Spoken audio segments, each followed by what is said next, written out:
सत्संगत जी, प्यार से कहना धाम निरंकार जी। इस निराकार को देखकर मन में पहले बसाया जाए, इससे प्रेम किया जाए, तो ऐसा ही भाव संतों ने भी हमेशा समझाया कि कैसे अपने जीवन में हर समय ये कोई भी कार्य करते हुए ये भक्ति उस समय भी की जा सकती है जब कोई काम किया जाता है। ये प्रेम भी हर समय, ये प्यार भी किया जाता है तो भी वो ये एहसास मन में रहता है कि परमात्मा जब कण कण में है, हर एक में है, तो ये प्यार भी अपने आप स्वाभाविक हो जाता है हर पल में होने के लिए। और अगर किसी पल में भी हमें वो चिड़चिड़ापन, वो बेचैनी का एहसास है, तो वो समय है जहाँ हमें अपने अंदर झांक के देखना है कि अगर ऐसा महसूस हो रहा है तो ये हमारे अंदर का प्रेम, ये सहनशीलता, ये करुणा, दया, ये ऐसी विशाल मन को हमने कहीं खुद ही तो संकीर्ण नहीं कर लिया और ये काम खुद पे तो फिर कुछ समय का नहीं होता। ये हर पल इस निराकार के एहसास में रह के खुद की बेहतरी के लिए एक शिक्षा जो सत्संग से भी मिलती है और सत्संग समाप्त होने के बाद भी पूरे संसार से, एक कण-कण से भी मिलती है। तो ऐसी ही शिक्षाओं को एक अपने अंदर डालकर अपने जीवन को वरदायी जीवन बना लें, एक हर एक के परोपकार में लगा लें। ये कोई छटाई करके एक अपने मन मुताबिक बातें और लोगों को नहीं अपनाया या एक दूर किया जाए। ये हर समय के लिए मन के भाव हो कि हर कोई अपने जीवन में भक्ति को अपनाता रहे, एक दूसरे के लिए आदर सत्कार ही मन में हो। तो ऐसे जो बात ये बोलने के लिए तो बहुत ही बेसिक है, शायद कोई छोटे बच्चे को भी ये एक छोटी उम्र से स्कूल में भी शिक्षा के तौर पे एक मॉरल साइंस के रूप में भी बताया जाता है, तो फिर ये ताउम्र बात को क्यों रिपीट किया जाता है? तो बात वही कि अगर सीखा है तो हो सकता है वो कुछ पल के लिए उस तरह से बात प्रभाव छोड़े, पर अगर वो अंदर से ही बात रहती है तो वो हमेशा के लिए रहती है। उसकी कोई शेल्फ लाइफ छोटी कम देर के लिए नहीं। वो गुण फिर हम पहले खुद ही बन जाते हैं। तो जब हम खुद ही वो गुण बन गए, चाहे वो प्रेम बन गए, चाहे विशालता बन गए, चाहे अनेकों गुण जो भी हैं वो बनते जाएंगे, तो जीवन भर वो स्वभाव में भी टिकेगा। तो ऐसा ही जीवन भक्तों का रहा है कि ऊपरी ऊपरी कोई सिखाई नहीं, ये तो रोम रोम अपना इस निराकार के हवाले है और इसी में इकमिक वाली अवस्था है। तो ऐसा ही भक्ति भरा जीवन हर कोई जीता जाए, सेवा सिमरन और सत्संग को प्राथमिकता देते हुए अपने जीवन के हर काम किए जाएं और उसमें भी फिर वो सेवा रूप ही होगा, चाहे वो किसी प्रकार का भी एक ठीक नियत से किया गया काम हो, कोई चतुर चालाकियां ना उसमें मिले।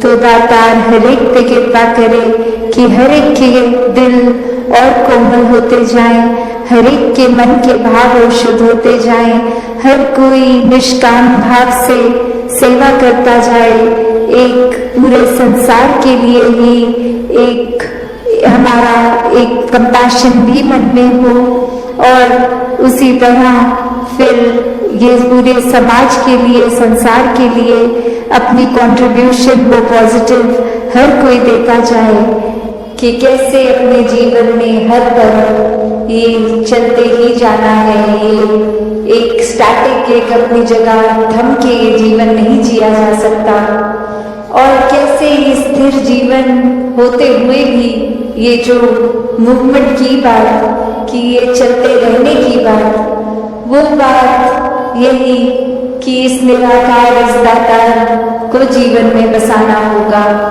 इसको जानकर, इसको मन में हर समय जो बसा लेते हैं, उन्हीं का जीवन फिर एक उस पेड़ की तरह जिसकी जड़ें इतनी मजबूत कि अपनी जगह पे तूफान आने पे भी स्थिर, और फिर भी वो एक नदी की तरह बहते रहना, चलते रहना इसी निराकार में। तो ऐसे जीवन को संत हमेशा जी कर दिखाते हैं कि कैसे कोई भी सिचुएशन हमें उस तरह से उनके काबू में नहीं आता है। एक भक्त तो बस इस निराकार के ही रंग में होता है, और फिर चाहे कुछ भी आसपास चल रहा हो, ये एक बेपरवाह मन की तरह ये हमेशा निराकार में रोता हुआ हर सिचुएशन को आराम से भक्त निकाल लेता है। तो एक कहानी भी दासी ने एक बार पढ़ी, जहाँ एक जगह पर एक इंसान को पता लगता है कि यहाँ कोई बहुत ही एक वाइज इंसान एक आए हैं जो बहुत ही एक सूझवान है, और उनके पास जाकर वो कहते हैं कि आपको मुझे पता है बहुत और भी मिलने आ रहे हैं, मैं ज़्यादा समय नहीं लूँगा, बस एक ऐसी कोई शिक्षा जो आप जीवन में कोई मुझे एक आध मिनट में देकर समय बचा लें, अपना भी और हमारा भी। तो ऐसी क्या वो एक अमूल्य बात होगी जो एक मिनट के अंदर एक शिक्षा जीवन भर की बन जाए। तो वो इंसान कहता है कि बस मूव ऑन, चलते चलो। और अब वो व्यक्ति ये सोच रहा है कि मैंने तो सुना था ये बहुत ही एक गहरे इंसान है, बहुत ही सूझवान है, वाइस है, और एक सेकंड का समय क्या ले लिया इन्होंने, तो बस मूव ऑन बोल दिया। तो ये तो जाने को बोल रहे हैं मुझे, मेरे से बात नहीं करना चाह रहे। और अभी इसी सोच विचार में वो इंसान 2 कदम पीछे होके उनसे सोचने के बाद लगा, और फिर 1-2 व्यक्ति और इस दौरान आके उस इंसान के प्रति अपने भाव रखते गए, चलते गए। और अब वो इंसान वहीं उस बात में अटक गया कि ये मुझे जाने को क्यों कह रहे हैं, और फिर से एक बार हिम्मत करके कहते कि अब ये आपने जो बात कही थी, ये बात आपने मुझे क्या कहा था कि मैं चला जाऊं, ये मूव ऑन करने की बात। और अब वो बुजुर्ग कहते हैं कि आप तो मेरी उस बात से भी अभी तक मूव ऑन नहीं हो पाए। तो ये कंपैरिजंस, ये तुलना जीवन में अक्सर हर दिन ही कहीं ना कहीं दिमाग में आ जाती है। चाहे वो कंपैरिजन फिर एक अपने लाइफस्टाइल का हो कि हम किस तरह का जीवन जी रहे हैं, क्या क्या सुख साधन है हमारे पास, क्या वो सुख साधन हमारे पास जो है वो एक दूसरों से बेहतर है कि नहीं है, क्या ये सारी चीजें जो एक जीवन में कामकाज करते पैसे एक संभालते हुए, खरीदते हुए चीजों को, एक घर बार एक माया रूप इकट्ठा कर बैठे हैं, क्या ये इसकी प्रशंसा की जा रही है और द्वारा, या फिर क्या कोई एक चीज दूसरे से बेहतर है, तब तक तो ये सुखदायी महसूस हो रहा है मन को।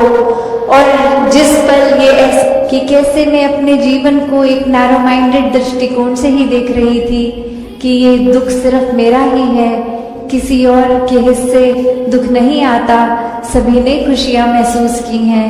और किस तरह आज हर घर में जाके मेरी आंखें खुली कि ये नज़रिया, ये मेरी नैरो माइंडेडनेस, ये बहुत ही लिमिटेड सोच थी, और इसी वजह से एक लाजोविजन नहीं देख पा रही थी। तो कैसे एक समझाने का कहानी से भाव यही कि हर किसी के हिस्से जो है वो हर एक पे डिपेंड करता है कि हमने उस परिस्थिति का क्या करना है। एक हर एक के पास एक जैसी चीज आई है अगर, तो जो समय जीवन का मिला है, ये श्वासें मिली हैं, इसको एक प्यार के साथ काटनी है, एक सहज हो के स्थिर मन के साथ रहना है, या फिर एक बेचैनी में ही जीवन काट देना है, एक नफरतों में, उलझनों में रहकर ही एक खुद के ऊपर और ऐसे बंधन बांध लेने हैं कि फिर खुल के सांस भी नहीं आ पाई। फिर तो एक दिल से दूसरे दिल तक ये रास्ता भी नहीं।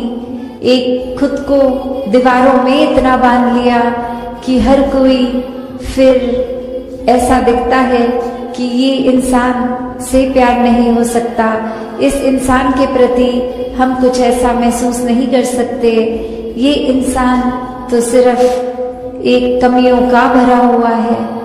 तो बात वही जो हमेशा से संतों ने समझाई कि कमियां अगर देखनी ही है तो खुद में देखो, खुद को संवारो, और फिर ये नजरिया ऐसा बन जाएगा कि हर कोई ही बहुत ही प्यारा अपना खुद का एक रिफ्लेक्शन ही नजर आएगा। तो कैसे इस जीवन में हर कोई जो जीता है जीवन को, वो उसी भाव से कि ये एकत्व की जो आज बात हो रही है, ये परमात्मा के साथ एक होना, और फिर एक बाय प्रोडक्ट की तरह पूरे संसार के हर मनुष्य, पूरी कुदरत के साथ ये एकत्व हो जाता है। फिर ये अवस्था आ जाती है कि मन में फिर हर जगह ही चाहों और ये खूबसूरती, ये अपनेपन का भाव आ जाता है। फिर कोई भी पराया नहीं है, किसी के प्रति ये बुरे भाव नहीं आते, ये मन हमेशा फिर हर एक के प्रति एक आदर सत्कार से रहता है। तो ये जीवन, ये सांसें हर एक को मिली हैं, हर एक अपनी तरह ही जी रहा है। तो ये चुनाव हमारा कि हमने अपने जीवन को कैसे जीना है। एक ये आज़ादी हर एक के पास है कि जिस तरह का भी जीवन जीना चाहे हर कोई जी सकता है। पर बात वही कि ये सांसें जो इतनी अनमोल हैं, इनको गंवाना है या फिर इनके हर एक सांस में एक एक सांस को अच्छी तरह इनका सदुपयोग करके जीना है। तो बात वही आती है कि ये संसार एक इतना सुंदर इस परमात्मा ने दिया। साथ संगत जी, दान निरंकार जी।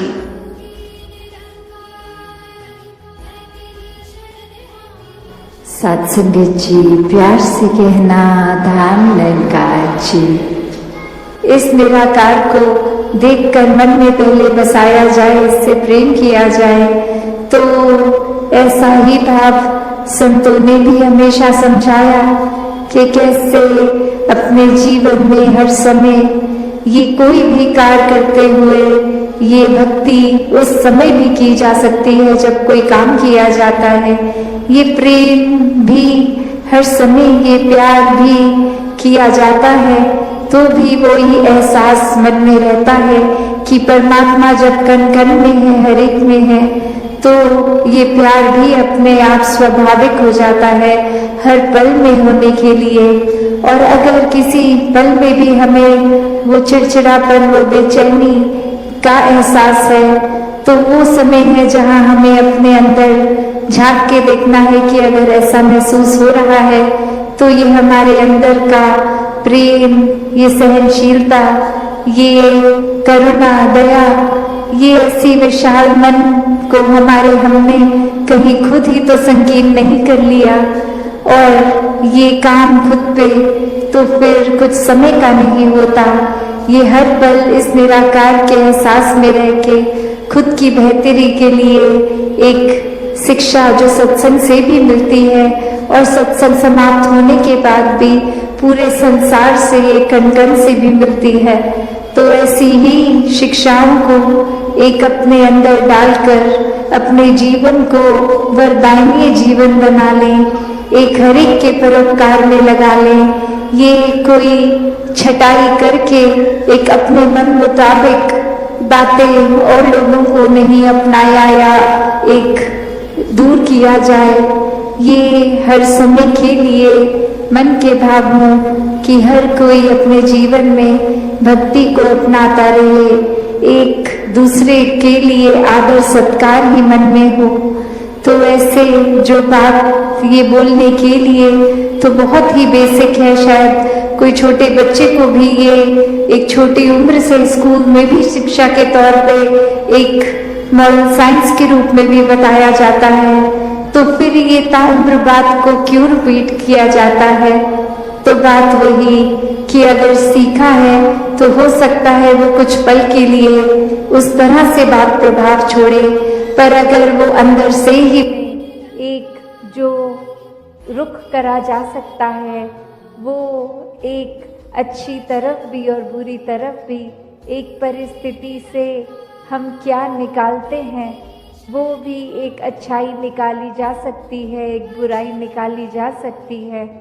तो भक्तों ने हमेशा वो अच्छाई की ओर ही रुख करना सिखाया है कि परिस्थिति अगर इस परमात्मा ने दी है तो अच्छी ही होगी।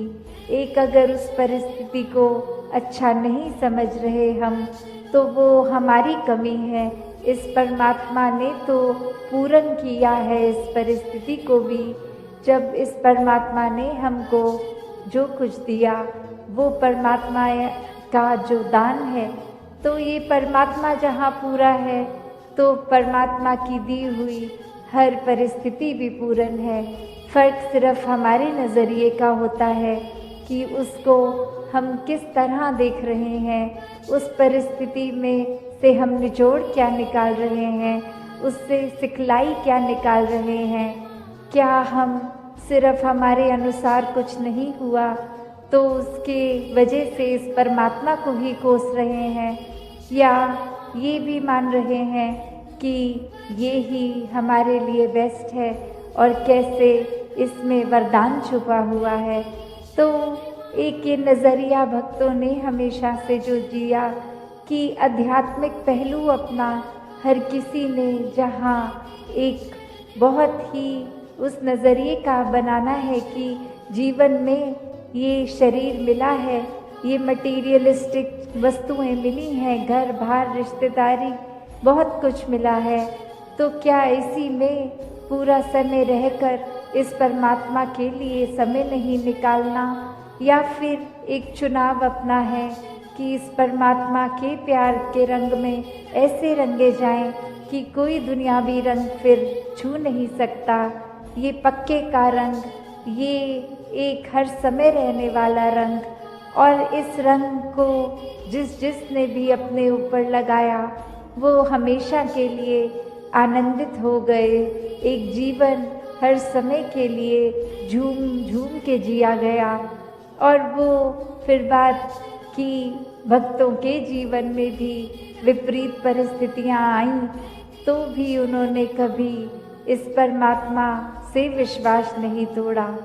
तो बात वही कि परमात्मा के प्यार में जो रंग जाते हैं वो खुद ब खुद बदल जाते हैं। एक सामाजिक रूप से चाहे रहन सहन वैसा ही रहेगा जैसे ये परमात्मा के प्यार से पहले का था, वो एक शक्ल आकार सब सेम रहेगा। सिर्फ और सिर्फ जो बदला जाएगा वो मन के भाव बदलते हैं। तो ऐसा ही बदलाव हर किसी के जीवन में मुबारक बदलाव होता है कि ये एक संसार में जितने भी अलग अलग प्रकार के चाहे इंसानों के साथ मुलाकात होनी, और वो एक अलग अलग कल्चर बैकग्राउंड, दिखने में अलग, खान पान अलग, सब तरह से वो एक डाइवर्सिटी रूप, और कैसे वो होने के बावजूद भी सब परमात्मा के साथ जो एकत्व के बंधन में हैं, तो हर एक को एक दूसरे में परमात्मा ही नज़र आता है। और कैसे फिर एक ये एकत्व ही दिल पे हर समय का, और उससे फिर कोई किसी में फ़र्क नहीं दिखता, कोई ऊंच नीच जाति पाति प्रांति कुछ भी फ़र्क नहीं, सब अपने हैं, सब ही पूजनीय हैं। तो कैसे ये परमात्मा का वास तो पूरी सृष्टि के कण कण में है, और वहीं जो हर किसी में भी, और यही परमात्मा को देखना ब्रह्म ज्ञान है कि इस परमात्मा को जब हर समय के लिए ये दिखाई देगा कि हर जगह ही मौजूद है, तो फिर एक जहाँ अपनी भी चेतनता जाग उठेगी, एक जो सच्ची दात है, जो भक्तों ने युगों युगों से समझाई है कि दुनियावी एक दौलत तो आज है कल नहीं, इसने बदल जाना है, एक माया का रूप बदल जाना है, घर परिवार सोसाइटी सब बदल जाएगा, पर सिर्फ और सिर्फ एक चीज़ जो अपनी जगह में कायम दायम शुरू से थी, अभी भी है और ये संसार खत्म होने पे भी रह जाएगी, तो वो बस ये परमात्मा, ये निराकार है। तो इस निराकार को पहचान के जीवन में जहाँ फिर वो समझ भी आ जाती है कि जो कुछ इस निराकार ने दिया है उसका सदुपयोग ही करना है, किसी के नुकसान का कारण अपने आप को या किसी वस्तु को नहीं बनाना, मन में भाव हर किसी के लिए एक शुद्ध विचार रख। सत्संगत जी, प्यार से कहना, धन निरंकार जी। तो हर जगह जहाँ पे भी सत्संग करने को मिला, वहाँ यही एक जो चीज़ है, जो कहीं पे भी जाएं सत्संग के अंदर अगर हम होते हैं तो वो यही रहती है कि ये जो भक्ति का भाव है, ये जो मन में हमारे निरंकार प्रभु परमात्मा, इससे एक नाता जोड़ने की बात है, तो वो पहलू अपना मजबूत करने के लिए ही सत्संग का सहारा लेते हुए हम अपने जीवन को बिताते हैं।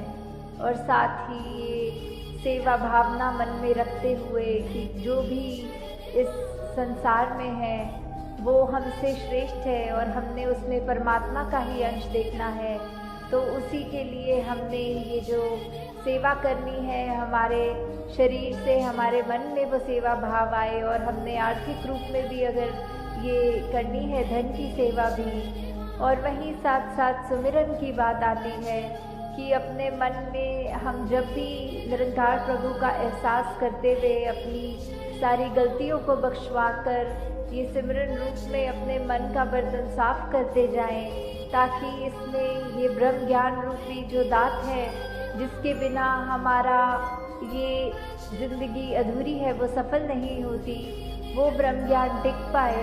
तो कैसे हमने पल पल अपने जीवन में जो भी कार्य करने हैं वो यही सोचते हुए करने हैं कि हमारी से वही कर्म हुए जो हमारे लिए भी ये लाभ दे, हमारे जीवन के पल पल को निखारें, इस परमात्मा के एहसास में रहते हुए हमारा जीवन बीते, और साथ ही हम ये समाज के लिए, संसार के लिए भी फ़ायदे का काम करें और कोई हानि ना पहुंचाएं, हम औरों के आंसू पोंछने के काम आएं, उनको एक आंसू देने के ना आएं। तो कैसे हमने ये सारे मानवीय गुणों को अपने जीवन में उतारना है, हमें कैसे अपने मन को विशाल बनाना है कि कोई हमसे अगर कोई बात करता भी है जो हमारे को अच्छी नहीं लगती, या हमें ये लगता है कि उस व्यक्ति का ये बोलने का तरीका ठीक नहीं था या शब्द अच्छे नहीं बोले, तो उसको भी हमने उसी तरह माफ़ करना है, ना कि हमने ये सोचना है कि उसने मुझे अगर 2 कड़वे वचन बोले हैं तो आगे से मेरे को तो 4 बोलने हैं। ऐसा नहीं हमारे लिए। ये अगर मनुर्भव वाली बात है कि अगर हमें मनुष्य बोलने के लिए क्यों कहा जा रहा है, तन तो हमारा मनुष्य का ही है, तो फिर क्यों मनुष्य बनने के लिए ये आवाज़ आती है? वो इसीलिए कि हम मनुष्य तभी तक हैं जब तक ये सारी ह्यूमन वैल्यूज़, ये मानवीय गुण हमारे अंदर हैं।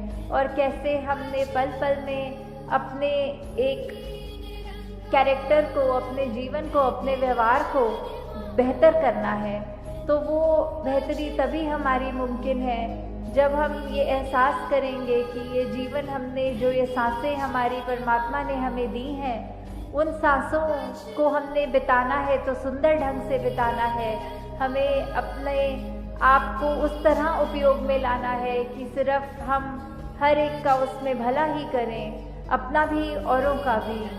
तो आज यहाँ इटावा शहर में ये जिस तरह आप सत्संग इतनी शांतमय भाव में कर रहे हैं, ये बहुत ही सुखदायी पल है। हमने 3 घंटों से पिछले यही श्रवण किया। जो भी वक्ता बोले, चाहे वो कविता रूप में बोले, गीत रूप में, स्पीच रूप में, कोई भी भाषा का उन्होंने सहारा लिया, तो उन्होंने पहलू हमारे जीवन के वही निखारे कि किस तरह ये जो आत्मा है ये परमात्मा का अंश है, और कैसे हम इस ज़िंदगी रहते रहते, जीवन जीते जीते ही हम परमात्मा को प्राप्त कर सकते हैं, इस परमात्मा को देखा जा सकता है। और कैसे ही हम अपने जीवन में जब ये परमात्मा को लेकर आते हैं, ये एहसास में रखते हैं, तो कैसे हम सिर्फ ये अपनी ज़िंदगी को और खूबसूरत ही नहीं करते जाते, बल्कि जब ये हमारी मृत्यु का समय होगा, ये आंखें बंद होंगी, तो भी वो एक उसके बाद की भी जो बोलते हैं यात्रा, वो उस अपनी पहचान जब हमने कर ली, तो हमें कहाँ से आए हैं, कहाँ जाना है और किस में रहकर ये जीवन बिता रहे हैं, ये सारे सवाल हमारे ये खुद ब खुद हमें इसका जवाब ये सिर्फ ब्रह्म ज्ञान से ही मिल सकता है। तो आज ये हम सब अपने आप की पहचान इस तरह करें कि आत्मा का जो पहचान है वो परमात्मा है। तो अभी जैसे हम इस हरदेव वाणी के शब्द को भी सुन रहे थे, तो उसी पे ही, हाँ जी, जिस मन में निरंकार बसा है वो मन मंजिल पाएगा। कि ये मन की अवस्था की बात हो रही है कि एक बार जब ये ब्रह्म ज्ञान प्राप्त हो जाता है, ये हमें रमे राम का पता चल जाता है, ये कैसे कि हमारा जो एक परमात्मा के रूप में हमें ये जो सौगात का एहसास है, उसको हमने अपने मन में बसाना है। तो पहले अपने मन से हमें सारी ये द्वेष भावनाओं को हटाना है। अपने मन में जब ये निरंकार को हम टिका पाएंगे, तो निरंकार को जब बसा पाएंगे, तो ही हमारा जीवन आगे सुखदायी हो पाएगा। और ये हम अपने मन में इस रूप में हम अपनी ज़िंदगी को जीते जाएं कि ये निरंकार का जो एहसास, ये जो भक्ति में रहकर ये जो विश्वास की बात आती है, जितना हमारा मन स्थिर रहेगा, साफ रहेगा, उतना ही हमारा ये मन के बर्तन में वो निरंकार का प्रभु परमात्मा को हम टिका पाएंगे। और ऐसे ही हमने अपने जीवन को आगे चलाते जाना है। हाँ जी, जिस मन में संसार बसा है वो मन ठोकर खाएगा। तो अब दूसरी तरफ ये बात कर रहे हैं कि एक तरफ तो जहाँ मन में निरंकार बस गया तो जीवन कितना सुखमय हो गया, और अगर दूसरी तरफ बात ये की जाती है कि अब मन तो वही एक है, हमारे पास ये चॉइस है, हमारे पास ये ऑप्शन है कि हम उसमें क्या रखना चाहते हैं। ये संसार तो डामाडोल करता है, ये संसार तो क्षण भंगुर है, इस संसार में तो सिर्फ हमें कोई स्थिरता भी नहीं दिखेगी। हर तरफ हर मिनट हमें एक उथल पुथल, एक बेचैनी जहाँ मिल रही है। तो कैसे जीना तो उसी संसार में है, पर कैसे उस संसार का हम असर न ग्रहण करें, हम कैसे ये माया रूप का अंधकार अपने मन में इतना ना ले लें कि हमें कुछ दिखाई ना दे और ठोकर ही मिले, और उस तरह हम अपने आप को एक बार बार उस दलदल में माया रूप की ये संसार के अपने आप को गिराते रहे। तो जो ये स्थिर है सिर्फ ये परमात्मा है, ये निरंकार है।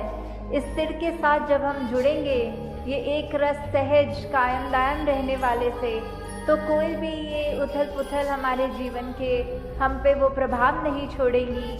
फिर हम इस दुनिया में ही रहकर जैसे अभी तक रह रहे हैं, पर फिर भी इस दुनिया से एक उभर जाते हैं। जैसे अगर एक बात करी जाए कि एक कारपेट होता है, एक गलीचा उस रूप में हमारे पैरों के नीचे जो होता है, तो अगर हम अपनी सिचुएशंस को एक वो कारपेट की तरह समझें कि हम उस कारपेट के ऊपर खड़े हैं, ना कि कारपेट हमारे सर पे होता है, तो कैसा भी वो कारपेट का रंग हो, चाहे वो सुख का रंग हो, दुख का हो, उथल पुथल हो, पर जब तक हम उस गलीचे को अपने पैरों के नीचे रखेंगे, हमारे लिए खड़ा होना आसान होगा।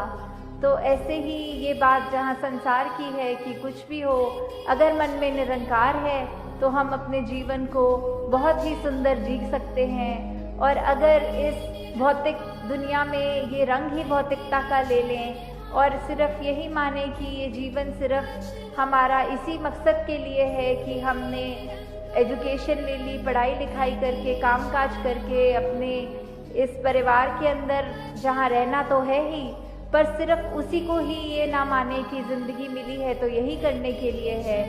ज़िंदगी में ये सब हमें करना ज़रूर है, पर उससे ऊपर एक स्पिरिचुअल क्लैरिटी की बात जो आती है, एक स्पिरिचुअलिटी में हमें अपने आप की पहचान करने वाली बात, जो हम किस में रह रहे हैं, किस में खा रहे हैं, किस में कार्य कर रहे हैं, जब तक ये परमात्मा का हमारे को बोध नहीं, तब तक फिर हम ये दुनिया के उसी रंग में रंगे रहेंगे जो कि हमें एक पतन की ओर, हमारा एक हमको उस तरह से प्रोग्रेस की तरफ नहीं लेके जाता। तो हमें ये याद रखते हुए कि निरंकार ही है जो हमारा पार उतारा कर सकता है। हाँ जी। किश्ती पानी में रहती तो मिलता उसे किनारा है। तो ये उदाहरण एक किश्ती का यहाँ पे आया है कि कैसे हमें अगर एक पार से दूसरे पार में जाना है और किश्ती का सहारा ले रहे हैं, तो उसी तरह ये किश्ती के नीचे जब पानी होता है तो हमें एक मन में सुकून है कि हमारी किश्ती अब एक छोर से दूसरी छोर जा रही है। ये जीवन जो हमारा है, इसमें हमें अगर ये बात होती है कि पैदा जब से हुए और मृत्यु जब तक है, उसके बीच का जो जीवन काल है ये, इसमें हम अगर यही माने कि ये पानी ये निरंकार का रूप लें, और जब हम अगर उसके ऊपर अपनी किश्ती को रख रहे हैं, हम जा रहे हैं, तो हमें वो भरोसा है कि परमात्मा का हमारे ऊपर वो आशीर्वाद कहें, वो हम अपना फेथ कहें, एक हम अपना जो भी भक्ति भाव में उसको कहें कि वो हमारी लगन उस तरह लगी है। हमें पता है कि ये हमारा जो पार उतारा है वो होगा ही होगा, जो जीवन जी रहे हैं वो सुंदर तो बीतेगा ही, और उसके बाद जब हम दूसरे छोर में पहुंच जाएंगे तो भी ये हमारा उसके आगे भी ये जो मोक्ष की बात आती है, ये सैल्वेशन की बात आती है, तो वो भी निश्चित तभी हो पाता है जब ये ब्रह्म ज्ञान को टिकाते हैं मन में और उसको याद रखते हुए जीवन को काटते हैं। जैसे इसी उदाहरण में बात यही है कि अगर हम पानी को और किश्ती को पानी में चला रहे होते हैं, तो कैसे चाहे आंधी भी आती है, चाहे लहरें ऊंची भी उठती हैं, तो भी हमारे पास एक वो डायरेक्शन रूप में हम अपनी किश्ती के चाहे सेल्स को एडजस्ट करें या फिर हम अपने चप्पू को उस तरह से घुमाने लगते हैं कि उसके संसार के जो भी सर्कमस्टांसेस हैं, जो हमारे पास आया है संसार में, एक मौका, एक कोई कार्य, एक वो ऐसा स्थिति बन गई है, वो चाहे फिर कितनी भी उथल पुथल की हो, हम उसको काटते हुए, हम उससे उभरते हुए ऐसे उस पार चले जाएंगे। हाँ जी। किश्ती में पानी आए तो खतरे का इशारा है। और जब इसकी विपरीत स्थिति हो जाती है, जब हमारी वो किश्ती में सुराख हो गया और ये पानी अंदर आ गया और ये दुनिया के उस मायने में हमारे असर जो हम पर आ गया, तो फिर ये निश्चित होता है कि अब तो ये किश्ती ने डूबना ही डूबना है।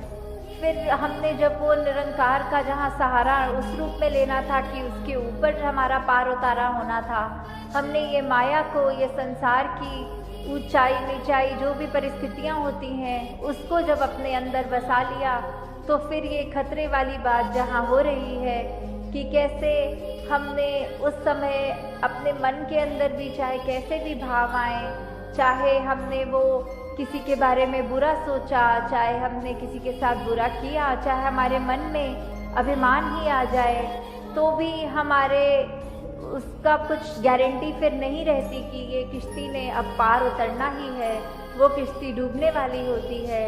जैसे कबीर जी की भी वो पंक्तियाँ इसी को बताते हुए ये आती हैं कि अगर हम गर्व करेंगे कि कबीरा गर्व ना कीजिए, और उसके बाद की जो बात आती है कि हम अगर किसी पे हंसते हैं या फिर हमारे अंदर कैसी बात आती है कि हम अगर कश्ती में तो बैठे हैं तो अगर कश्ती हमारी चल रही है तो कुछ भी उस कश्ती में हो सकता है। अगर हम मन में ये अभिमान रखेंगे, ये गर्व रखेंगे, औरों पे उस तरह हंसेंगे, तो फिर हमारी कश्ती अभी तो हमें लग रही है, अभी तो नाव समुद्र में वाली जो बात की, अभी हमारी कश्ती पानी में चल रही है। अगले ही पल क्या होगा उस जिंदगी का, कश्ती रूपी जिंदगी का हमें नहीं पता। अभी तो नाव समुद्र में ना जाने क्या होए। कि कैसे हम किसी भी पल ये तो मान रहे हैं कि हमारी कश्ती ने एक छोर से दूसरे छोर चले जाना है, पर हम ये जब एक अपने मन में अभिमान ले आए, एक हम दूसरों के प्रति बुरी सोच अपने मन में ले आए, तो फिर वो कश्ती ने उसमें पानी आ ही जाना है, वो डूब ही जाएगी। और फिर अब हमें ये गारंटी नहीं है, ये पक्का विश्वास नहीं, हम दावे से नहीं कह सकते कि अब तो हमारा पार उतारा होना ही है। तो फिर चाहे मन की ही वो बात है, मन की अवस्था है, मन की विश्वास की बात कि किस तरह हम परमात्मा का सहारा किस एक वो सीरियसनेस के साथ ले रहे हैं, कैसे पल पल में ले रहे हैं, तो ही ये कश्ती हमारी भव सागर से पार होगी। हाँ जी। चाहा अगर है भव सागर से जीवन नैया पार हो। तो कैसे इसी तरह हमारे मन में जो चाहत रहती है कि कैसे हमारा भव सागर से अगर यही नैया, जो ये जीवन रूपी नैया ने पार होना है, तो वो जो चाह अगर हम ऐसा चाहते हैं तो उसका सल्यूशन क्या है? उसका सल्यूशन तो युगों युगों से ये संत देते ही आ रहे हैं। आज भी जैसे सत्संग में भी संतों ने ये आवाज़ लगाई, और उससे पहले भी जाएं अगर हम, युगों युगों से एक यही बोला जा रहा है कि अगर हम ये परमात्मा को अपने अंग संग देख पाएँ, अगर ये हमारे अंदर रमज समझ के हम उसको बसा लें, तो ही हमारा पार उतारा हो सकता है। तो ये जो बात है बहुत ही स्पष्ट शब्दों में युगों युगों से संत, वो चाहे किसी भी टाइम रहे हो, सतयुग में, त्रेता में, द्वापर में या अभी कलयुग में भी, तो बात वही है कि कैसे हम अपने इस जीवन में ये परमात्मा को ला सकते हैं। ये अंगसंग है, पर इसको देखा भी जा सकता है, और देखकर जब अपनी ज़िंदगी में शामिल करें, और सिर्फ एक बारी के लिए नहीं, ये तमाम उम्र ये एहसास को आगे बढ़ाते रहें, तो सल्यूशन यही दिया है संतों ने कि कैसे एक भक्ति भरे जीवन में हम जब परमात्मा को डालते हैं तो भक्ति उसी समय पे शुरू होती है। हाँ जी। रहना इस संसार में लेकिन मन में ना संसार हो। तो कैसे संसार अगर हमारे मन में आ जाता है, ये सारी चीज़ें जो अभी जिक्र हुआ है जिनका, कि किस तरह अगर मन में आ गया तो हमारा एक वो पतन की जहाँ बात आ रही है, पर इसका मतलब ये नहीं कि हमने अब संसार से उठ के कोई एक संसार से अलग हमारी रिस्पॉन्सिबिलिटीज़, एक परिवार से अलग होके एक भक्ति निभाने वाली बात करें। नहीं, रहना वही है, इस समाज में ही रहना है, घर परिवार में ही रहना है, और एक उसमें रहकर घर परिवार के अंदर रह के ही भक्ति को हमने अपनी कायम रखना है। संसार से मुंह नहीं मोड़ना, पर संसार में विचलित होते हुए भी उस तरह संसार का प्रभाव नहीं लेना है। हर जगह में जहाँ एक अगर ऐसी बात हो कि हमें अगर गंदगी दिख रही है, तो ये ना हम कहें कि हम अपने ऊपर भी गंदगी ही लेप लगा लें, पर हम वो गंदगी को देखते हुए वो एक झाड़ू की माफिक एक उसको परे कर दें, और एक वो गंदगी जहाँ नज़र आ रही है चाहे हमारे संसार में, उसको भी हम कैसे अपने योगदान से साफ बना दें। हाँ जी। जैसे जल में कमल जहाँ में जो ऐसे रह पाता है, और यहाँ वो कमल के फूल की एक भांति जो बात आप गई कि कैसे वो तो कीचड़ में ही उसका जन्म और मरण होना है, ऐसे ही संसार में अगर बहुत गंदगी भी कहीं नज़र आ रही है, वहाँ हम भी वो कमल के फूल की तरह ही रहें कि उसने भी वो गंदगी को ग्रहण नहीं किया, उस गंदगी का प्रभाव अपने ऊपर नहीं रखा, बल्कि इतनी गंदगी में भी उसने वो अपनी खुशबू दी, अपनी सुंदरता को कायम रखा। कि कैसे वो बात नहीं कि अगर आसपास वाले सब ऐसा कोई कार्य कर रहे हैं तो हमें भी वही करना है। नहीं, हम अगर देख भी रहे हैं कोई गलत कर रहा है, उसको समझाने की कोशिश करें, वो फिर भी नहीं समझ रहा, तो हमें उसके जैसे नहीं बन जाना। हमें फिर यही सोचना है कि हम कैसे उस कमल के फूल की तरह उस कीचड़ में रहते हुए भी उस कीचड़ का असर ना लें, बस अपने आप के सुधार, अपने आप की खूबसूरती के ऊपर ही ध्यान लगाएं। हाँ जी। कहे हरदेव वही जन जग में जीवन सफल बनाता है। तो अब ये जो जीवन है हमारा कैसे सफल होगा, कि कैसे हमने जब अपने जीवन को ये कमल के फूल की तरह, ये कश्ती के एग्जाम्पल भी जो अभी दिए गए, या कुछ भी और हम अपने आप सोचकर अगर देखें कि जीवन में पल पल हमारे लिए हर टाइम अगर कोई परेशानी है तो वो परेशानी ने दूर कैसे होना है। वो स्थिति तो चेंज नहीं होगी। अगर हमारे शरीर में तकलीफ़ है हम उसके लिए डॉक्टर पे हो आते हैं, अगर दवाई असर करे तो आराम आ भी जाता है, नहीं आए तो भी हम उसमें इस परमात्मा को कोसे नहीं।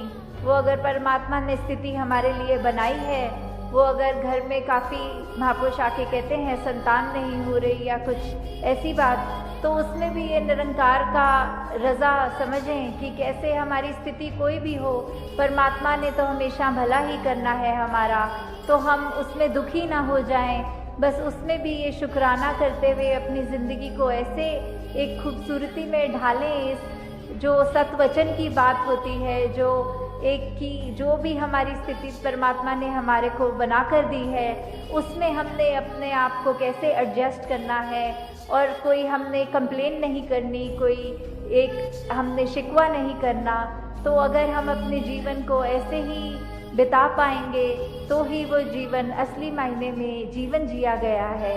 तो अंत में यही शुभकामना कि इधर आके जहाँ आप सब संतों ने ये समय सत्संग में बिताया, तो वो सारा समय आप सबको मुबारक है। और कैसे हमने अब आज जो भी सत्संग में सुना उसको अपनी सोच में, अपने व्यवहार में, अपने जीवन में उतारें। तो और कुछ ना कहते हुए दासी इन्हीं शब्दों से आपसे आज्ञा लेगी। साथ संगत जी, धन निरंकार जी। ज्ञान और विवेक पर सत्संग विचार चलिए शुरू करते हैं। साथ संगत जी, ज्ञान और विवेक का महत्व। ज्ञान और विवेक ही मनुष्य को अन्य प्राणियों से अलग करते हैं। ज्ञान हमें अंधकार से प्रकाश की ओर ले जाता है और विवेक हमें सही और गलत का निर्णय लेने की शक्ति देता है। बिना ज्ञान और विवेक के जीवन दिशाहीन हो जाता है। सच्चा ज्ञान आत्मज्ञान है। शास्त्रों का ज्ञान, पुस्तकों का ज्ञान या बाहरी ज्ञान, संसार का ज्ञान महत्वपूर्ण है, लेकिन सबसे ऊंचा ज्ञान आत्मज्ञान है। जब मनुष्य स्वयं को जान लेता है तो वह अपने जीवन का सच्चा उद्देश्य समझ जाता है और संसार के भ्रम में नहीं फंसता। विवेक ही सही मार्ग दिखाता है। जब जीवन में कोई कठिनाइयां आती है तब ही विवेक वह दीपक है जो हमें अंधकार से बाहर निकालता है। विवेक बिना ज्ञान अधूरा है और ज्ञान बिना विवेक दिशाहीन है। अज्ञान ही दुखों का कारण है। संसार में जो दुख और कष्ट है वे अज्ञान के कारण है। जब मनुष्य यह नहीं जानता कि उसे क्या करना चाहिए और क्या नहीं, तब वह गलत मार्ग पर चल पड़ता है।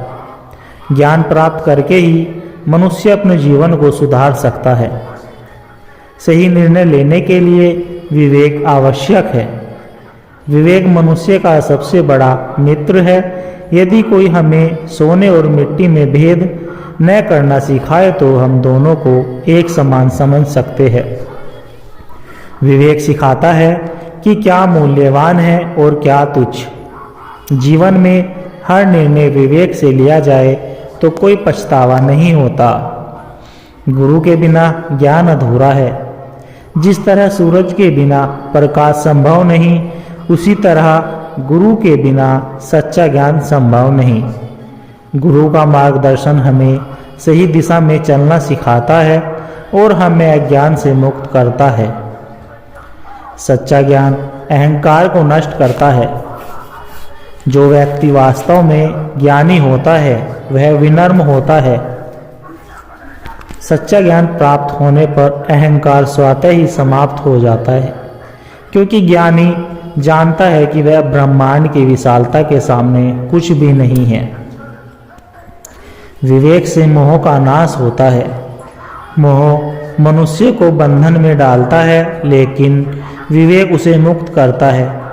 यदि कोई व्यक्ति मोह में फंसा रहेगा तो उसे सच्चे सुख की प्राप्ति नहीं होगी।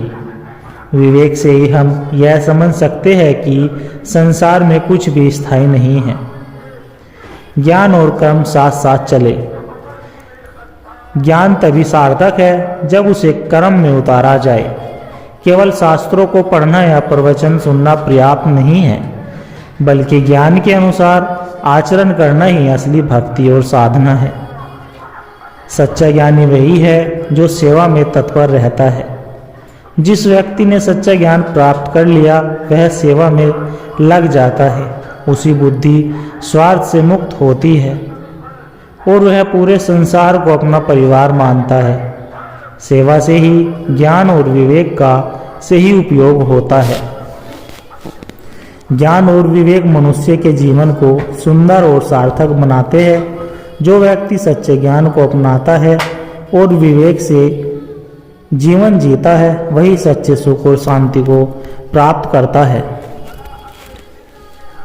सत्संग का महत्व। सत्संग हमें आत्मज्ञान की ओर ले जाता है। जिस प्रकार कोयले की ढेरी में एक जलता हुआ कोयला सभी को जलाकर प्रकाश फैला देता है, उसी प्रकार सत्संग हमें ईश्वर से जोड़कर जीवन को प्रकाशित कर देता है। सच्ची भक्ति का मार्ग। भगवान की भक्ति में मन को तल्लीन करने से ही वास्तविक शांति मिलती है। संसार के मोह में लिप्त व्यक्ति सदा अशांत रहता है, लेकिन जो ईश्वर के नाम में रम जाता है वह हर परिस्थिति में आनंदित रहता है। मन का नियंत्रण ही सच्ची साधना। जिसने मन पर विजय पा ली उसने संसार पर विजय पा ली। हमारा मन ही हमारे दुखों का कारण है और मन को साधकर हम मोक्ष प्राप्त कर सकते हैं। सेवा से ही जीवन सार्थक होता है।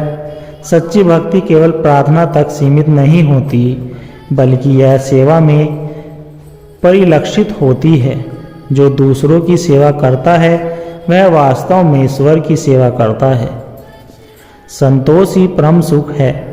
संसार में न तो धन से सुख मिलता है और न ही किसी अन्य वस्तु से। सच्चा सुख केवल संतोष में होता है। संतोषी व्यक्ति हर परिस्थिति में सुखी रहता है। सत्य और अहिंसा का मार्ग। सत्य और अहिंसा ही धर्म के मुख्य आधार है। जो व्यक्ति सत्य को अपनाता है और अहिंसा के मार्ग पर चलता है वह ईश्वर के सबसे निकट होता है। कर्म ही पूजा है। हम जो भी कर्म करते हैं वही हमारी पूजा बन जाती है। अगर हम अपने कर्तव्य को निष्ठा और ईमानदारी से निभाते हैं तो वही हमारे लिए सर्वोच्च साधना है। ध्यान और साधना से आत्म साक्षात्कार। ध्यान और साधना के द्वारा ही हम अपने भीतर छिपे ईश्वर को पहचान सकते हैं। जब हम अपने मन को शुद्ध कर लेते हैं तब हमें आत्म साक्षात्कार होता है। मोह से मुक्त होकर जीना सीखे। इस संसार में कुछ भी स्थायी नहीं है, इसलिए मोह को त्याग कर जीना ही सच्चा ज्ञान है। मोह के कारण ही व्यक्ति दुखी रहता है और उससे मुक्त होकर ही आनंद की अनुभूति होती है। ईश्वर पर अटूट विश्वास रखे। जो व्यक्ति हर परिस्थिति में ईश्वर पर विश्वास रखता है वह कभी विचलित नहीं होता। भगवान की इच्छा में जो समर्पित हो जाता है उसके जीवन में कोई भय नहीं रहता है। सत्संग जीवन में सकारात्मकता, शांति और ईश्वर की अनुभूति प्रदान करता है। जो व्यक्ति सत्संग के विचारों को अपनाता है उसका जीवन सदा आनंदित, शांतिपूर्ण बना रहता है। संत का आशीर्वाद। किसी नगर में एक धनवान व्यापारी रहता था। उसके पास अपार संपत्ति थी, लेकिन फिर भी वह सदैव चिंता और अशांति से घिरा रहता था। उसे हमेशा यही डर लगा रहता था कि कहीं उसकी संपत्ति नष्ट न हो जाए या उसे कोई धोखा न दे दे। दिन रात धन की चिंता में डूबे रहने के कारण उसे न तो शांति मिलती थी और न ही चैन की नींद आती थी। एक दिन नगर में एक महान संत का आगमन हुआ। वे अपनी अद्भुत शिक्षा और प्रेममयी वाणी से लोगों के जीवन में परिवर्तन ला रहे थे। व्यापारी ने भी उनके सत्संग में जाने का निश्चय किया। सत्संग में पहुंचकर व्यापारी ने संत से अपनी समस्या बताई। गुरुदेव, मेरे पास सब कुछ है, धन संपत्ति परिवार वैभव, लेकिन फिर भी मैं अंदर से बहुत अशांत हूँ। मैं चैन की नींद नहीं सो पाता और हमेशा किसी अनहोनी की चिंता में डूबा रहता हूँ। कृपया मुझे शांति का मार्ग दिखाइए। संत मुस्कुराए और बोले, बेटा, अगर तुम सच में शांति चाहते हो तो तुम्हें एक कार्य करना होगा। तुम अपनी सबसे प्यारी वस्तु किसी जरूरतमंद को दान दे दो। व्यापारी को यह सुनकर अचंभा हुआ, लेकिन उसने संत की बात मानने का निश्चय किया। उसने बहुत सारा धन गरीबों में बांट दिया, लेकिन फिर भी उसकी बेचैनी खत्म नहीं हुई। वह फिर से संत के पास गया और अपनी समस्या बताई। संत मुस्कुराए और बोले, तुमने वह दान किया जो तुम्हारे लिए मूल्यवान था, लेकिन क्या तुमने उसे दान किया जो तुम्हारे मन के सबसे करीब है? व्यापारी ने सोचा और कहा, गुरुदेव, मेरे लिए सबसे प्रिय वस्तु मेरा यह सोने का कंगन है। इसे मैं कभी अपने से दूर नहीं करता। संत बोले, तो जाओ और इसे किसी ऐसे व्यक्ति को दे दो जिसे वास्तव में इसकी आवश्यकता हो। व्यापारी ने अनमाने मन से अपना सोने का कंगन लिया और एक गरीब व्यक्ति को दे दिया। आश्चर्यजनक रूप से जैसे ही उसने यह किया, उसके मन में एक भारी बोझ उतर गया। उसे ऐसा लगा जैसे वर्षों पुरानी कोई बेड़ी टूट गई हो। पहली बार उसने सच्ची प्रसन्नता और हल्कापन महसूस किया। व्यापारी दौड़ता हुआ संत के पास आया और बोला, गुरुदेव, आज पहली बार मैंने सच्चे आनंद और शांति का अनुभव किया। धन से बंधे रहने के कारण मैं सदैव चिंता में रहता था, लेकिन जैसे ही मैंने उसे मुक्त किया, मेरा मन भी मुक्त हो गया। संत ने प्रेम पूर्वक कहा, वत्स, यही जीवन का सत्य है। जो वस्तु हमें बांधती है वही हमारे दुखों का कारण बनती है। त्याग और संतोष में ही सच्चा सुख है। जब तक तुम वस्तुओं से मोह रखोगे, वे तुम्हें बंधन में रखेगी, लेकिन जब तुम उन्हें त्याग कर ईश्वर में मन लगाओगे तो सच्ची शांति प्राप्त होगी। सत्संगत जी, यह कथा हमें सिखाती है कि सच्ची शांति बाहरी संपत्ति में नहीं बल्कि आंतरिक संतोष और त्याग में है। जब हम अपनी प्रिय वस्तुओं के प्रति आसक्ति छोड़ देते हैं, तब हमें असली आनंद और मानसिक शांति की प्राप्ति होती है। राजा और सन्यासी, आत्मज्ञान की यात्रा। बहुत समय पहले की बात है। एक राज्य में राजा अर्जुन सेन राज करता था। उसका साम्राज्य बहुत बड़ा और उसके पास असीम धन, ऐश्वर्य और शक्ति थी, लेकिन फिर भी वह हमेशा बेचैन और अशांत रहता था। उसके मन में यह प्रश्न बार बार उठता, इतनी संपत्ति और वैभव होने के बाद भी मैं भीतर से खाली क्यों महसूस करता हूँ। एक दिन उसके राज्य में एक महान सन्यासी आए। उनकी ख्याति दूर दूर तक फैली हुई थी। वे जीवन के गूढ़ रहस्यों को जानते थे और जो भी उनसे मार्गदर्शन लेता उसे आत्मज्ञान की प्राप्ति होती। राजा ने उनसे मिलने का निश्चय किया। राजा ने सन्यासी के पास जाकर विनम्रता से पूछा, गुरुदेव, मेरे पास सब कुछ है लेकिन फिर भी मेरे मन को शांति नहीं मिलती। मुझे बताइए कि सच्ची शांति और आनंद कहाँ मिलता है। राजा ने सन्यासी की ओर मुस्कुराते हुए देखा और कहा, राजन, यदि तुम सच में आत्मज्ञान चाहते हो तो तुम्हें मेरी एक शर्त माननी होगी। राजा ने श्रद्धा से सिर झुकाया और बोला, गुरुदेव, मैं आपकी हर शर्त मानने को तैयार हूँ। सन्यासी बोले, तो फिर आज से 7 दिन बाद मेरे आश्रम में आओ, लेकिन एक शर्त है, तुम्हें अपना पूरा राजपाट और सभी सांसारिक सुख छोड़कर आना होगा।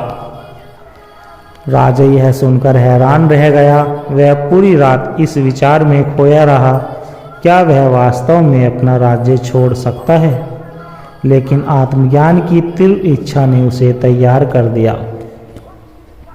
7 दिन बाद राजा अपने महल, धन दौलत और शाही वस्त्रों को त्याग कर सन्यासी के आश्रम पहुंचा।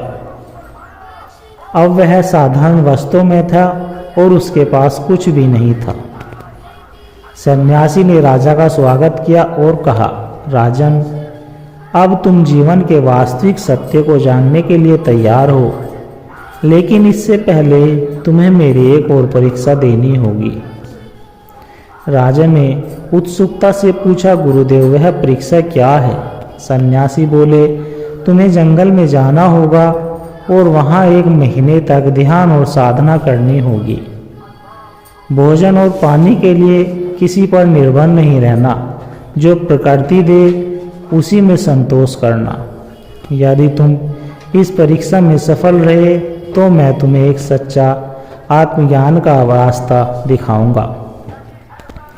राजा ने इस चुनौती को स्वीकार कर लिया और जंगल में चला गया। पहले कुछ दिन बहुत कठिन बीते।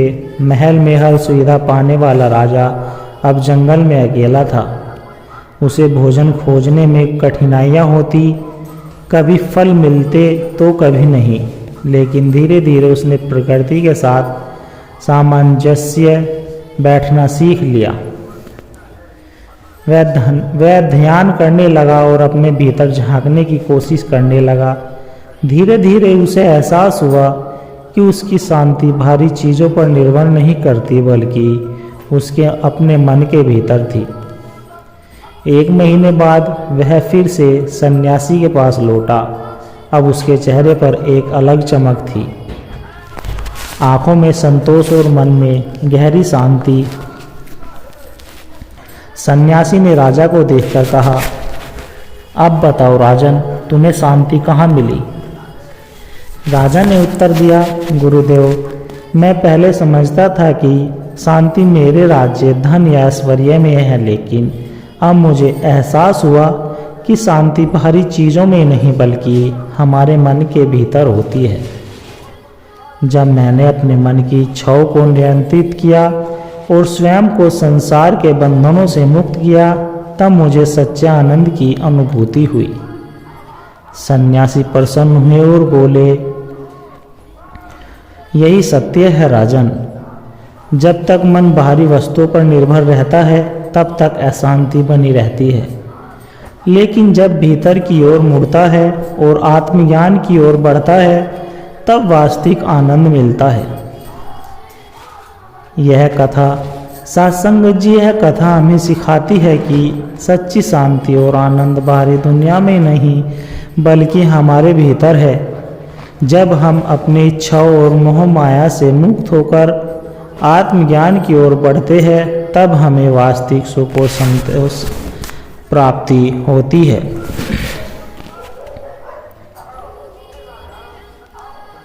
सत्संग का महत्व। सत्संग का अर्थ सज्जनों की संगति या सत्य की संगति। यह हमारे मन को शुद्ध करता है और हमें आत्मज्ञान की ओर ले जाता है। जिस प्रकार गंगा जल में स्नान करने से शरीर की शुद्धि होती है, उसी प्रकार सत्संग में भाग लेने से मन और आत्मा की शुद्धि होती है। संसार में धन, प्रतिष्ठा और वैभव नष्ट हो जाते हैं, लेकिन आत्मज्ञान की संपत्ति कभी नष्ट नहीं होती। जिसने अपने भीतर छिपे परम सत्य को पहचान लिया, वह संसार के मोह से मुक्त होकर सच्ची शांति का अनुभव करता है। मन की चंचलता ही दुखों का मूल कारण है। यदि मन को वश में कर लिया जाए तो सारा संसार अपने आप वश में हो जाता है। ध्यान, सत्संग और आत्मचिंतन के द्वारा मन को नियंत्रित किया जा सकता है। सिर्फ उपासना करना ही नहीं, बल्कि निष्काम सेवा और प्रेम से किया गया कार्य भी भक्ति का ही रूप है। जब हम अपने कार्यों को ईश्वर की सेवा मानकर करते हैं तो वह कर्म ही पूजा बन जाता है। यह संसार नश्वर है, यहाँ सब कुछ अस्थायी है। जो व्यक्ति मोह माया से ऊपर उठ जाता है वही सच्चे आनंद का अनुभव कर सकता है। जैसे कमल का फूल कीचड़ में रहकर भी उससे अछूत रहता है, वैसे ही हमें संसार में रहकर भी इससे निर्लिप्त रहना चाहिए। सत्य और अहिंसा का पालन करने वाला व्यक्ति कभी भटकता नहीं। सत्य को अपनाने से आत्मबल बढ़ता है और अहिंसा को अपनाने से करुणा और प्रेम की भावना का विकास होता है। यदि हम वास्तव में ईश्वर की भक्ति करना चाहते हैं तो हमें ज़रूरतमंदों की सेवा करनी चाहिए। जो व्यक्ति दूसरों की निस्वार्थ भाव से सहायता करता है वही वास्तव में ईश्वर के सबसे करीब होता है। जो व्यक्ति संतोषी है वह हर परिस्थिति में सुखी रहता है। जो व्यक्ति उसमें संतोष करना और जो नहीं मिला उसकी चिंता न करना ही जीवन का सबसे बड़ा ज्ञान है। ध्यान करने से मन की गहराइयों में उतरकर आत्मा का साक्षात्कार किया जा सकता है। जब हम अपने भीतर झांकते हैं तब हमें एहसास होता है कि सच्चा सुख बाहरी दुनिया में नहीं बल्कि हमारे भीतर है। जिस तरह एक बच्चा अपनी माँ की गोद में पूर्ण सुरक्षित महसूस करता है, उसी तरह जब हम ईश्वर पर पूर्ण विश्वास रखते हैं तब सभी भय समाप्त हो जाते हैं। जो कुछ भी हो रहा है वह ईश्वर की इच्छा से ही हो रहा है। इस भावना को अपनाने से मन को शांति मिलती है। सत्संगत जी, इस सत्संग विचार का निष्कर्ष यही है कि सत्संग हमें अज्ञानता से ज्ञान की ओर, अशांति से शांति की ओर और मोह से मुक्ति की ओर ले जाता है। जो व्यक्ति सत्संग के विचारों को अपने जीवन में उतारता है वह न केवल स्वयं को आनंदित करता है बल्कि समाज में भी प्रकाश फैलाता है। सत्संगत जी, दास के द्वारा कहे गए सत्संग विचार, आध्यात्मिक कहानी विचार अगर आप जी को अच्छे लगे हो तो चैनल को सब्सक्राइब और वीडियो को लाइक ज़रूर कर दे और दास को आशीर्वाद दे कि आप जी के चरणों में हर रोज़ ऐसे ही एक प्रेरणादायक कहानी विचार, सत्संग विचार लेकर आता रहूं। सत्संग जी, बड़े प्यार के साथ कहना जी। धन निरंकार जी।